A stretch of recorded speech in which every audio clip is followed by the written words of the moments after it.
Hello बच्चों, कैसे हो आप लोग? अच्छे होंगे। तो बेटा मैं आज आपके लिए लेकर आई हूँ जो सूरदास जी का चैप्टर मैं आपको करा रही थी, भ्रमर गीत, उसका सेकंड पार्ट। ठीक है, तो आज हम देखते हैं भ्रमर गीत का सेकंड पार्ट। देखिए। लड़काई को प्रेम कहो अले कैसे छूटत, लड़काई को प्रेम कहो अले कैसे छूटत, कहाँ कहो ब्रजनाथ चरित अंतर्गत लूटते, वह चितवन वह चाल मनोहर, वह चितवन वह चाल मनोहर, वह मुस्कान मंद धुन गावने, नटवन नटवर भेष नंद नंदन को, वह विनोद वह बनते आवने, चरण कमल की सोह करते हो, चरण कमल की सोह करते हो, यह संदेश मोहे बिस सम लागत, सूरदास पल मोहे न बिसरत, सूरदास पल मोहे न बिसरत, मोहन मूरत सोवत जागत। देखते हैं क्या कहती हैं यहाँ पे गोपियाँ। यहाँ गोपियाँ उद्धव से कह रही हैं। इसका प्रसंग क्या लिखोगे? संदर्भ में पिछले वीडियो में आपको बताई चुकी हूँ। इसका प्रसंग लिखोगे कि प्रस्तुत पद्यांश में गोपियाँ उद्धव से कह रही हैं कि हम जो श्री कृष्ण का हमारा बचपन का प्रेम है, हम अपने बचपन के प्रेम को नहीं भुला सकती हैं। हम तो श्री कृष्ण से बचपन से प्रेम करती हैं, और जो श्री कृष्ण की जो मोहनी मूरत है, मन को मोह लेने वाली मूरत है, उसे हम दिन रात सोते जागते हम उसी के बारे में विचार करती रहती हैं। ये इसका प्रसंग हो गया। ठीक है, अब देखते हैं इसका अर्थ। लड़काई को प्रेम कहो अली कैसे छूटत। यहाँ पे गोपियाँ उद्धव से कह रही हैं कि हे उद्धव, लड़काई को प्रेम, कृष्ण से तो हमारा बचपन का प्रेम है। कहो अली, अली यहाँ पे किसके लिए प्रयोग किया गया है? उद्धव के लिए। कि हे उद्धव, जो हमारा श्री कृष्ण से बचपन का प्रेम है, बताओ उसे हम कैसे छोड़ सकती हैं? वह नहीं छूट सकता है, क्योंकि श्री कृष्ण से तो हमारा बचपन का स्नेह। ठीक है। कहा कहो ब्रजनाथ चरित अंतर्गते लूटत, कहा कहो ब्रजनाथ चरित, ब्रजनाथ अर्थात श्री कृष्ण के चरित्र को हम क्या कहें? श्री कृष्ण के चरित्र का हम आपसे क्या वर्णन करें? उनका जो चरित्र है वो तो हमारे अंतर मन को लूट चुका है। ठीक है, हमारा मन उनके साथ ही चला गया। वह चितवन वह चाल मनोहर, श्री कृष्ण का वह श्री कृष्ण की वह चितवन अर्थात उनका देखना, वह चाल मनोहर, और उनकी वह मनोहर चाल, मन को हर लेने वाली श्री कृष्ण की मत वाली चाल। ठीक है। वह मुस्काने, वह श्री कृष्ण का मुस्काना, मंद धुनि गावन, और मंद मंद ध्वनि से गाना, नटवर वेश, नटवर का वेश बनाना, नंद नंदन को वह विनोद, नंद नंदन अर्थात श्री कृष्ण का वह आनंद, वह बनते आवन, और वह श्री कृष्ण का बन से आना, चरण कमल की सोह करते हो। मैं तो श्री कृष्ण के कमल रूपी चरणों की सौगंध खा करके कहती हूँ, यह संदेश मोहि बिस समलागत, जो आप हमें योग का संदेशा देने के लिए आए हो, वह संदेशा तो हमें विष के समान लगता है। सूरदास पल मोहि न बिसरत, और सूरदास जी कहते हैं कि गोपियाँ उद्धव से कहती हैं कि पल मोहि न बिसरत, एक पल के लिए भी जो श्री कृष्ण की मोहनी मूरत है, अर्थात मन को मोह लेने वाली जो श्री कृष्ण की जो सूरत है, सोते जागते हम उसको नहीं भुला सकती हैं। एक पल के लिए भी हम श्री कृष्ण की जो मन को मोह लेने वाली जो मूर्ति है, उनकी जो उनकी सूरत है, उसे हम सोते जागते एक पल को भी उसे नहीं भुला सकती हैं। आ गया समझ में? एक बार और देख लो। लड़काई को प्रेम कहो अल कैसे छूटत, लड़काई को प्रेम अर्थात जो श्री कृष्ण से हमारा बचपन का प्रेम है, हे उद्धव हम उसे कैसे भुला सकती हैं? उसे हम नहीं छोड़ सकती। कहा कहो ब्रजनाथ चरित्र, ब्रजनाथ अर्थात श्री कृष्ण के चरित्र को हम क्या कहें? अंतर्गत लूटत, उन्होंने तो हमारे अंतर मन को ही लूट लिया है। वह चितवन वह उनका देखना, और वह चाल मनोहर वह उनकी मन को हर लेने वाली चाल, वह मुस्काने वह उनका मुस्कराना, मंद मंद धुन गावन मंद मंद धुन से उनका गाना, नटवर वेश श्री कृष्ण का नटवर वेश बनाना, और नंद नंदन को वह विनोद, नंद नंदन अर्थात श्री कृष्ण का वह आनंद देना, वह बनते हैं आवन, और वह उनका बन से आना। हम कैसे भुला सकती हैं? हम उनका ये रूप किसी भी प्रकार से नहीं भुला सकती। ठीक है। चरण कमल की सोह करते हो, मैं तो श्री कृष्ण के कमल रूपी चरणों की सौगंध खा करके कहती हूँ कि जो है उद्धव, जो तुम हमें योग का संदेशा देने आए हो, वह तो हमें विष के समान लगता है। सूरदास पल मोहि न बिसरत, और सूरदास जी कहते हैं कि गोपियाँ उद्धव से कहती हैं कि हे उद्धव, जो तुम हमें संदेशा देने के लिए आए हो, वो सूरदास जी कहते हैं कि गोपियाँ उद्धव से कहती हैं कि हे उद्धव, हम श्री कृष्ण की जो मन को मोह लेने वाली जो सूरत है उसे हम सोते जागते हर समय याद करती हैं, उसे हम एक पल के लिए भी नहीं भुला सकती। हो गया क्लियर? ये आपको समझ में आ गया होगा बेटा, ठीक है। काव्यगत सौंदर्य इसका वही रहेगा। आगे देखते हैं, कहत कत परदेसी की बात। अब जो गोपियाँ हैं, गोपियाँ उद्धव से क्या कह रही हैं?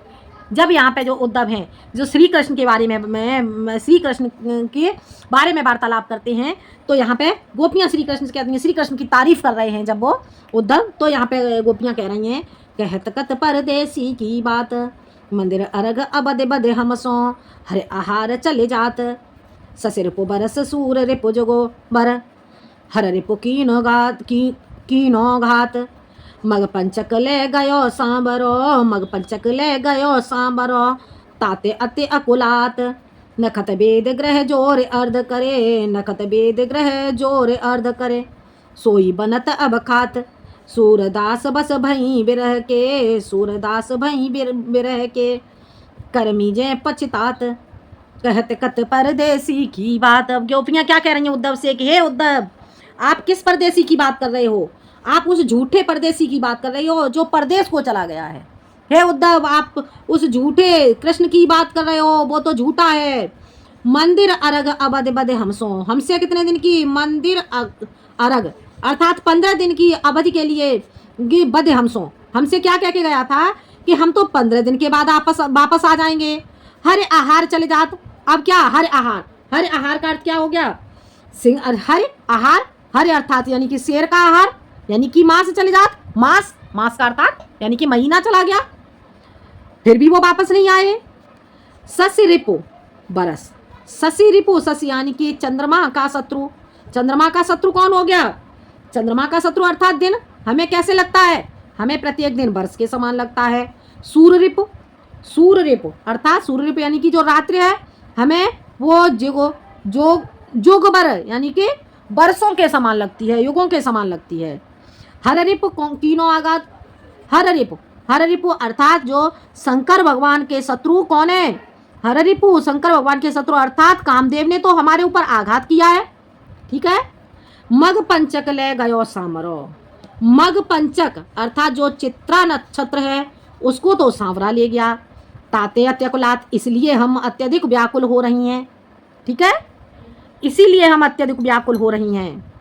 नखत वेद ग्रह जोर अर्ध कर, नखत, नखत यानी कि नक्षत्र, नखत यानी कि नक्षत्र को कितने नक्षत्र होते हैं? 27 वेद, चारों वेद, ग्रह 9 ग्रह, जोर अर्ध करे, उन्हें जोड़ लो। कितने? 27 नक्षत्र, 4 वेद और 9 ग्रह, इनको तो जोड़ लो, जोड़ लो, अर्ध कर, और जोड़ने के बाद उन्हें आधा कर दो। सोई बनत बिस्खात, सोई बनत अवखात, वही अब खाते हुए हमसे बनता है, अर्थात कितना हो गया? 27 4 और ग्रह कितने? 9, 27 4 और 9 कितने हो गए? 40 हो गए। तो 40 जोड़ लिए हमने, ठीक है, जोड़ करके अर्ध कर, 40 को हमने आधा कर दिया, जब हमने 40 को आधा किया तो कितने बचे? 20 बचे। तो सोई बनत अवखात अर्थात यानी कि 20 हमें खाते हुए बनता है। क्या कह रही हैं गोपियां? समझो एक बार इसे। नखत 20 नक्षत्र, 4 वेद और 9 ग्रह, इनको जोड़ करके आधा कर लिया, और जब इन्हें जोड़ करके हमने आधा किया तो हमारा बना 20। सोई बना तब खात, अब हमें 20 खाते ही बनता है। सूरदास भई ब्रह के, सूरदास जी कहते हैं कि गोपियां उद्धव से कह रही हैं, हे उद्धव, हम तो श्री कृष्ण के प्रति भई बिरह के वशीभूत हो गई हैं। कर मीजे पछतात, अब हम कर यानी कि हाथों को मीज करके पछता रही हैं। आ गया समझ में? देखते हैं इसका बेटा प्रसंग क्या लिखेंगे। इसका प्रसंग लिखेंगे, प्रस्तुत पद्यांश में श्री कृष्ण के वियोग में गोपियां मृत्यु का वर्ण करने के लिए तैयार हैं, ठीक है, मृत्यु का वर्ण करने के लिए तत्पर हैं, और वो अपने हाथों को मल करके पछता रही हैं। प्रस्तुत पद्यांश में गोपियां मृत्यु के श्री कृष्ण के वियोग में मृत्यु को का वर्ण करने के लिए तत्पर हैं, और वह हाथों को मल करके पछता रही हैं। ये इसका प्रसंग हो गया। एक बार और देख लो इसका अर्थ। कहत कत परदेसी की बात, यहाँ पे जो गोपियां हैं, गोपियां उद्धव से कह रही हैं, हे उद्धव, तुम किस परदेसी की बात कर रहे हो जो परदेश को अर्थात मथुरा को जो हमारा कृष्ण चला गया है वो तो झूठा है, तुम झूठे कृष्ण की बात कर रहे हो। मंदिर अरग अबध बध हमसों, बध हमसों, हमसे कितनी अवध के लिए बोल करके गया था? हमसे तो वो 15 दिन की अवध के लिए बोल के गया था। मंदिर अरग यानी कि 15 दिन के लिए बोल के गया था। हर आहार चले जात, हरे यानी कि शेर का आहार क्या हो गया? मांस, मांस अर्थात महीना चला गया, अब तो महीना चला गया है। शशि रिपु यानी कि शशि रूप क्या हो गया? बरस। शशि रूप हमें कैसे लगता है? बरस के समान। शशि रूप अर्थात कि जो चंद्रमा का शत्रु है दिन, वो हमें बरस के समान लगता है। सूर्य रिप जुगबर, और जो सूर्य रिप अर्थात जो सूर्य का शत्रु है वह हमें युगों के समान लगता है, वर्षों के समान लगता है। हर रूप कीनो आघात, हर रिप अर्थात कामदेव ने तो हमारे ऊपर आघात किया हुआ है। मग पंचक ले गयो सांबरो, जो चित्रा नक्षत्र है उसको तो सांबरा ले गया है, अर्थात श्री कृष्ण ले गए हैं। जो चित्रा नक्षत्र है उसको श्री कृष्ण ले गए। ताते हैं त्योकुलात, इसलिए हम बहुत अधिक व्याकुल हो रही हैं। नख वेद ग्रह जोर अर्ध करे, नख यानी कि 27 नक्षत्र, 4 वेद और 9 ग्रह, उन्हें जोड़ करके आधा कर लिया। आधा करो, और जब हमने उसे जोड़ के आधा किया तो कितना हो गया? 20। सोई बना तो अब वही खाते हुए हमसे बनता है। यह चीज समझ में आ गई? नक्षत्र 27, 4 वेद और ग्रह कितने हो गए? 9। जब हमने इन्हें सबको जोड़ा तो 40 हो गया, और 40 को जब हमने आधा किया तो 20 हो गया। सोई बनत अब वही हमसे खाते बनता है। सूरदास सूरदास बस भई विरह के, सूरदास जी कहते हैं कि गोपियां उद्धव से कह रही हैं कि हे उद्धव, हम तो क्या विरह के, श्री कृष्ण के विरह के वशीभूत हो गई हैं, और इसी कारण से हम कर यानी कि हाथ को मीज करके पछता रही हैं, अपने हाथों को मीज करके पछता रही हैं। आ गया समझ में? ठीक है, ये आपको समझ में आ गया होगा बेटा। अब हम आगे देखते हैं, अगला क्या है? आगे देखो। निस दिन बरसत नैन हमारे, क्या कह रही हैं गोपियां? निस दिन बरसत नैन हमारे, सदा रहत बरसारे तो हम पर, जबत श्याम से धारे। द्रग अंजन न रहत निशिवासर, द्रग अंजन न रहत निशिवासर, कर कपोल भय कारे। कंचुक पट सूखत नहीं कबहू, कंचुक पट सूखत नहीं कबहू, उर बिच बहत पनारे। निस दिन बरसत नैन हमारे, आंसू सलिल सबे भई काया, आंसू सलिल सबे भई काया, पलन जातर सिटारे। सूरदास प्रभु यह परे को, सूरदास प्रभु यह परे को, गोकुल काहे बिसारे। निस दिन बरसत नैन हमारे। अब यहाँ पे गोपियाँ क्या कह रही हैं? गोपियाँ उद्धव से कह रही हैं। इसका बेटा प्रसंग क्या लिखोगे? इसका आप प्रसंग लिखोगे प्रस्तुत पद्यांश में। गोपियाँ प्रस्तुत पद्यांश में गोपियाँ रात दिन आंसुओं को बहाती रहती हैं, और वो अपनी इसी मनोदशा का वर्णन करते हुए कहती हैं। क्या कह रही हैं? निस दिन बरसत नैन हमारे। वो गोपियाँ उद्धव से कह रही हैं कि हे उद्धव, जो हमारे नेत्र हैं वो तो रात और निस कहेंगे रात्रि के लिए, रात और दिन बरसते रहते हैं। हे उद्धव, जो हमारे नेत्र हैं वो श्री कृष्ण के वियोग में दिन और रात बरसते रहते हैं, अर्थात हमारे नेत्रों से दिन रात वर्षा होती रहती है, दिन रात अश्रुधारा बहती रहती है। क्यों? श्री कृष्ण के वियोग में। ठीक है। सदा रहते बरसा ऋतु हम पर, और सदैव हमारे ऊपर वर्षा ऋतु ही बनी रहती है। जब ते श्याम से धारे, जब से श्याम अर्थात श्री कृष्ण कहाँ मथुरा के लिए चले गए हैं, तब से हमारे ऊपर सदैव वर्षा ऋतु ही रहती है। द्रग अंजन ना रहते निशिवासर, द्रग अंजन, द्रग किससे कहते हैं? नेत्रों के लिए। अंजन काजल को कहते हैं। तो द्रग यानी कि नेत्रों में काजल न रहत, निशिवासर दिन, निश कहेंगे रात्रि के लिए, बासर दिन। ठीक है। तो रात और दिन हमारे नेत्रों में काजल नहीं रहता है। कर कपोल भय काले, जो कर यानी कि हाथ, कपोल कहते हैं गाल के लिए, भय काले जो हमारे क्या है, हाथ और गाल हैं वो भी काले हो चुके हैं। आ गया समझ में? दृग अंजन न रहत निशिवासर, रात और दिन हमारे नेत्रों में काजल नहीं रहता है, हाथ और गाल हमारे काले हो चुके हैं। कंचुक पट सूखत नहीं कबहू, कंचुक पट किसे कहेंगे? हमारी जो चोली का पट है, अर्थात जो हमारा पल्लू है, चोली का पट, सूखत नहीं कबहू, कभी नहीं सूखता है। हमारे नेत्रों से इतनी वर्षा होती रहती है, हमारे नेत्रों से इतनी अश्रुधारा बहती रहती है कि जो हमारा चोली का पट है वो भी कभी सूखता नहीं है। ठीक है। उर बिच रहत पनारे, उर कहते हैं हृदय के लिए, हृदय के बीच में बहत पनारे, पनारे बहते रहते हैं। अर्थात यहाँ पे गोपियां उद्धव से कह रही हैं कि जो हमारी चोली का जो पट, पट किसे कहते हैं? चोली का वस्त्र, यानी कि हमारी जो उन्होंने वस्त्र पहन रखा हो उसका पल्लू, तो सूखत ना है कबहू, कभी सूखता नहीं है। और हृदय के बीच में सदैव पनारे बहते रहते हैं। आंसू सलिल सबे भय काया, आंसुओं के जल से सबे भय काया, सभी क्या हो गए हैं? सभी काया हो चुके हैं। ठीक है, नेत्रों के जल से जो हमारा संपूर्ण शरीर है वो कैसा हो चुका है? काया से युक्त हो चुका है। पल नजर तेरे सितारे, और एक पल के लिए भी जो हमारा गुस्सा है, रिस यानी कि गुस्सा शांत नहीं होता है। एक पल के लिए भी जो हमारा श्री कृष्ण के प्रति जो गुस्सा है वो शांत नहीं होता है। सूरदास प्रभु यही परे को गोकुल काहे बिसारे। सूरदास जी कहते हैं कि जो गोपियां हैं, गोपियां उद्धव से कहती हैं कि हे उद्धव, हमें तो यही परेखा है कि जो श्री कृष्ण हैं वो गोकुल के लिए क्यों चले गए हैं। आ गया समझ में? समझ में आ गया होगा बेटा, एक बार और देख लो। निस्दिन बरसत नैन हमारे, निस दिन रात और दिन हमारे नेत्रों में तो वर्षा होती रहती है, सदा रहत वर्षा ऋतु हम पर। और जब से श्री कृष्ण, जब ते श्याम पधारे, जब से जो श्री कृष्ण है वो मथुरा के लिए चले गए हैं, तब से हमारे नेत्रों में सदैव वर्षा ऋतु ही बनी रहती है। अर्थात हमारे नेत्रों से अश्रुधारा बहती रहती है। द्रग अंजन न रहित निशिवासर, रात और दिन हमारे नेत्रों में, द्रग कहते हैं नेत्रों के लिए, नेत्रों में काजल नहीं रुकता है। कर कपोल भय कार्य, और जो हमारे नेत्रों से अश्रुधारा बहती रहती है उसके कारण हमारे जो कर यानी कि जो हमारे हाथ, कपोल कहेंगे गाल के लिए, हाथ और गाल काले हो चुके हैं। ठीक है, कंचुक पट सूखत नहीं कबहू, कंचुक पट यानी कि जो साड़ी का जो हमारा चोली का पट है, यानी कि जो हमारा चोली का पल्लू है वो भी कभी सूखता नहीं है। और बीच रहत पनारे, और यानी कि हृदय के बीच में पनारे बहते रहते हैं, हमारे हृदय के बीच में पनारे बहते रहते हैं। आंसू सलिल भय सब भई काया, आंसुओं के जल से सब संपूर्ण शरीर काया को प्राप्त हो गया है। ठीक है, अर्थात संपूर्ण शरीर मुरझा गया है।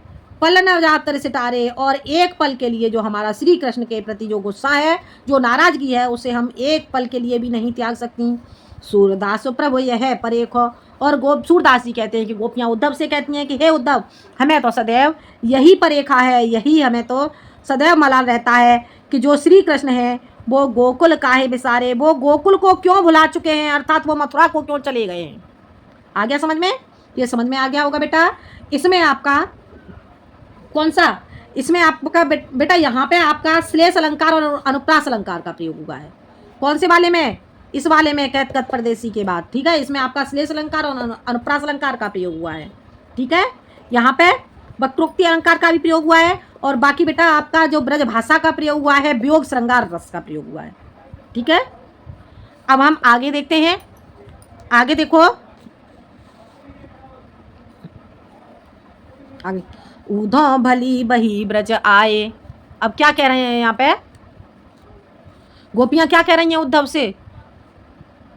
ऊधो भली भई ब्रज आए, बिद कुलाल कीने कांचे घट, बिद कुलाल कीने कांचे घट, ते तुम आने पकाए, रंग दिनों हो कान सांवरे, रंग दिनों हो कान सांवरे, अंग अंग चेत्र बनाए, ऊधो भली भई ब्रज आए, पाते गरे नने नगे हते, अबद अटा पर छाए, ब्रज करे अबा जोग ईंधन करे, ब्रज करे अबा जोग ईंधन करे, सुरत आने सुलगाए, फूंक उसास बिरह पर जरन संग, फूंक उसास बिरह पर जरन संग, ध्यान दरस सियराए, हे भरे भरे शपूरन सकल प्रेम जल, भरे शपूरन सकल प्रेम जल, छुवन न काहू पाए, राज काज ते गए सूर प्रभो, राज काज ते गए सूर प्रभो, नंदनन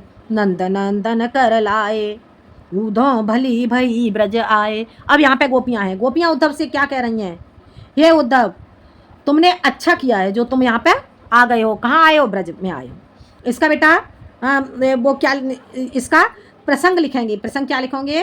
प्रस्तुत पद्यांश में गोपियाँ उद्धव के योग ज्ञान से क्या होती हैं, योग ज्ञान से लेस मात्र भी प्रभावित नहीं होती हैं। प्रस्तुत पद्यांश में जो उद्धव हैं, उद्धव गोपियों को जो योग के बारे में बताते हैं, उससे गोपियाँ लेस मात्र भी प्रभावित नहीं होती हैं तथा कृष्ण के प्रति जो अपना प्रेम भाव है उसे नहीं त्यागती हैं। ठीक है, ये आपका प्रसंग हो गया। अब इसका अर्थ देखो।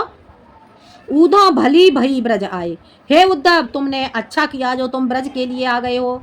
विधि कुलाल कीने कांचे घट, विधि कुलाल, विधि यानी कि ब्रह्मा ने, विधि ब्रह्मा ने, कुलाल ब्रह्मा ने, कुलाल कुलाल कहेंगे कुम्हार रूपी, ब्रह्मा यानी कि विधि रूपी यानी कि ब्रह्मा रूपी कुम्हार ने कीने कांचे घड़े, जो हम हैं, जो हमारे शरीर को कैसे कच्चे घड़े के समान तैयार किया है। क्या कह रही हैं गोपियां उद्धव से कि हे उद्धव तुमने अच्छा किया जो तुम ब्रज को आ गए हो, क्योंकि जो ब्रह्मा रूपी जो कुम्हार है उसने हमारे इस शरीर रूपी घड़े को कच्चा तैयार किया है कि तुम आने पकाए, उसे तुमने आकर के पका दिया है। रंग दीनो हो कान सांवरे, और उसमें तुमने क्या कान सांवरे, काना यानी कि कृष्ण प्रेम के रंग से रंग दिया है, कृष्ण के प्रेम से रंग दिया है। अंग अंग चित्र बनाए, और हमारे प्रत्येक अंग पर कृष्ण रूपी चित्र बने हुए हैं। पाते गरे न नैन गेहते, पाते गरे ना, और जो हमारे नेत्रों से अश्रुधारा बह रही है उससे वो नहीं गर रहे हैं, वह नहीं गले। क्यों नहीं गले? अवधि अटा पर छाए, जो श्री कृष्ण हमें अवधि बता कर गए थे वो अट्टा पर छाए यानी कि छप्पर रूपी, अट्टा रूपी अटारी के समान हमारे ऊपर अवधि रूपी अटारी छाई हुई है। इसलिए जो हमारे नेत्रों से जो वर्षा रूप, जो नेत्रों से अश्रु रूपी वर्षा हो रही है, इसलिए वो गले नहीं है। ठीक है, ब्रज करे अबा जोग ईंधन करे, ब्रज को तो अबा बना दिया है और जो योग है उसे ईंधन बना दिया है।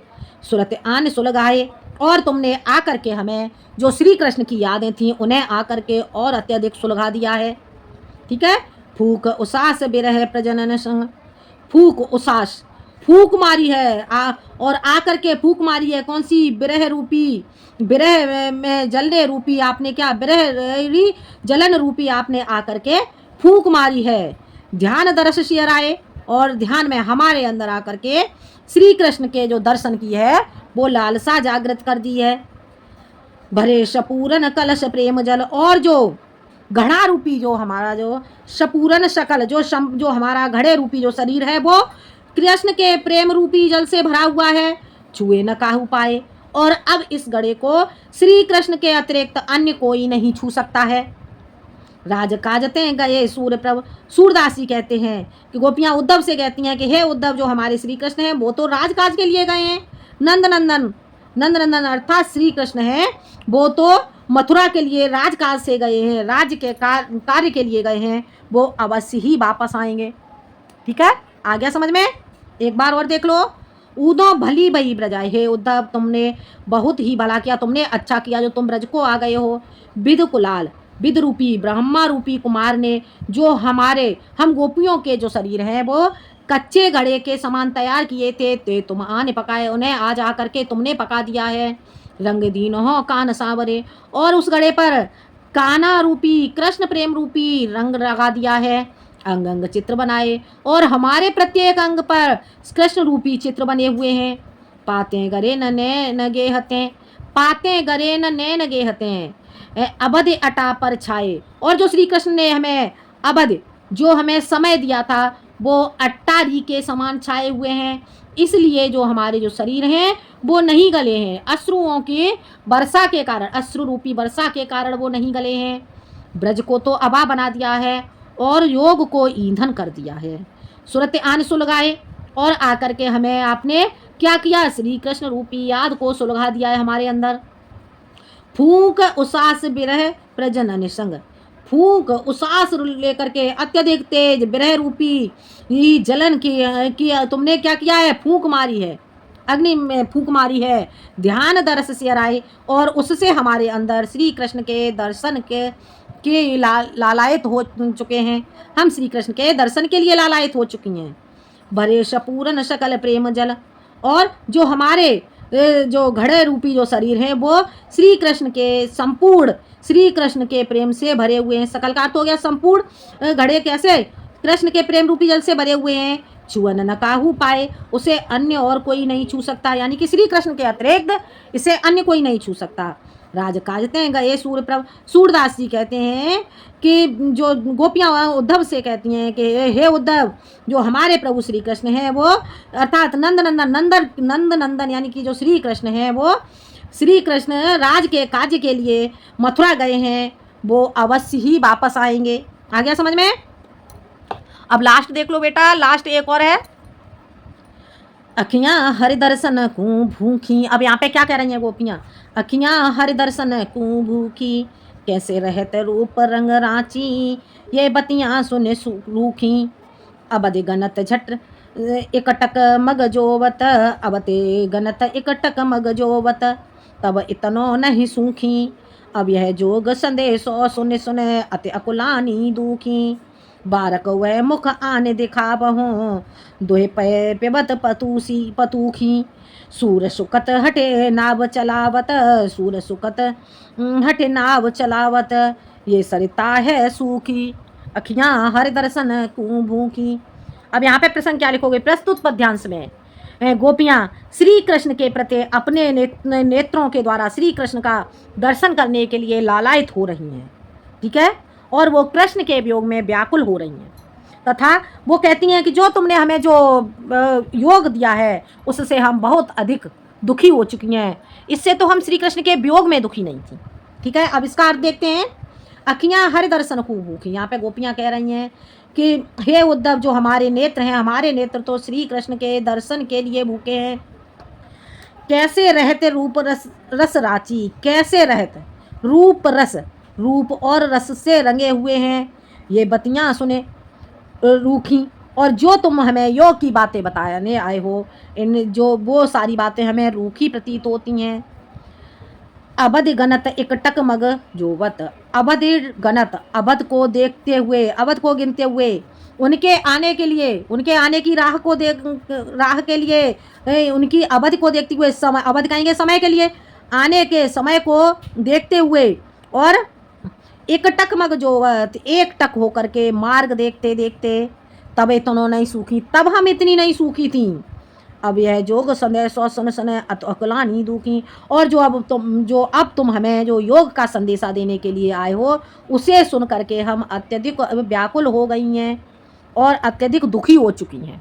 ठीक है, बारक वह मुख आने दिखावा, और न हे उद्धव, तुम जाओ और जा करके श्री कृष्ण से कह देना कि एक बार वह आकर के हमें अपना मुख दिखा दें, दोए पै पे बत पतू की, और उन्हें याद दिलाना कि दोए पै, दूध को धोकर वह किस प्रकार से पतूखी यानी कि पत्ते में रखकर पीते थे। सूर सुकत हट नाव चलावत। सूरदास जी कहते हैं कि गोपियाँ उद्धव से कहती हैं, हे उद्धव, तुम अपनी हट को छोड़ दो, सुकत यानी कि बालू में नाव को चलाते हो, क्यों इस बालू में नाव चलाने का कार्य कर रहे हो? ये सरिता है सूखी, जो ये नदी है ये सूख चुकी है, अर्थात इसमें योग नहीं समा सकता, ये तो श्री कृष्ण के वियोग में सूख चुकी है। आगे समझ में? एक बार और देख लो। अखियाँ हरि दर्शन की भूखी। गोपियाँ यहाँ पे कह रही हैं कि हे उद्धव, जो हमारे नेत्र हैं, हमारे नेत्र तो हरि दर्शन अर्थात श्री कृष्ण के दर्शन के लिए भूखे हैं। कैसे रहत रूप रस राची, कैसे रहत रूप रस राची, श्री कृष्ण के रूप और रंग से रंगे हुए हैं, ये बतियाँ सुने रूखी। और ये जो तुम्हारी रूखी बातें हैं, ये हमारे समझ में नहीं आती, जो योग की रूखी बातें हैं ये हमारे समझ नहीं आती। अबधे गणत, उनकी अवधि को, उनके आने के समय को गिनते हुए, एकटक मार्ग जोवत, और एकटक उनके मार्ग को देखते हुए, तब हम इतनी नहीं सूखी हैं, तब हम इतनी नहीं सूखी। अब यह योग संदेश और सुन, और जब से हमने तुम्हारा ये योग का संदेशा सुना है, उसे सुन करके हम अत्यधिक व्याकुल हो चुकी हैं और दुखी हो चुकी हैं। बारक वह मुख आने दिखाओ, हे उद्धव, तो मथुरा जा रहे हो और जाकर के श्री कृष्ण से कहना कि वो एक बार आकर के हमें अपना मुंह दिखा दें, उन्हें याद दिलाना, दुहि पय पिबत पतू की, उन्हें याद दिलाना कि वो दुहि पय यानी कि दूध को धो करके वह पत्ते के दोने में किस प्रकार से पीते थे। सूर सुखत हट नाव चलावत। सूरदास जी कहते हैं कि गोपियाँ उद्धव से कहती हैं कि हे उद्धव, तुम सुखत कहेंगे बालू के लिए, बालू में नाव को चलाने का अपना यानी कि हट पूर्वक बालू में नाव चलाने का प्रयास क्यों कर रहे हो? ये सरिता है सूखी, ये नदियाँ हैं, ये योग के लिए सूख चुकी हैं, अर्थात ये तो श्री कृष्ण के प्रेम से युक्त है। तो बेटा ये आपको समझ में आ गया होगा। यहाँ पे भी आपका ब्रज भाषा का प्रयोग हुआ है, वियोग श्रृंगार का प्रयोग हुआ है, ठीक है, और अनुप्रास अलंकार का भी प्रयोग हुआ है। जहाँ पर एक शब्द की आवृत्ति बार बार हुई है वहाँ पर अनुप्रास अलंकार का प्रयोग हो गया। ठीक है बेटा, तो ये आपको समझ में आ गया होगा। आज के लिए इतना ही, धन्यवाद।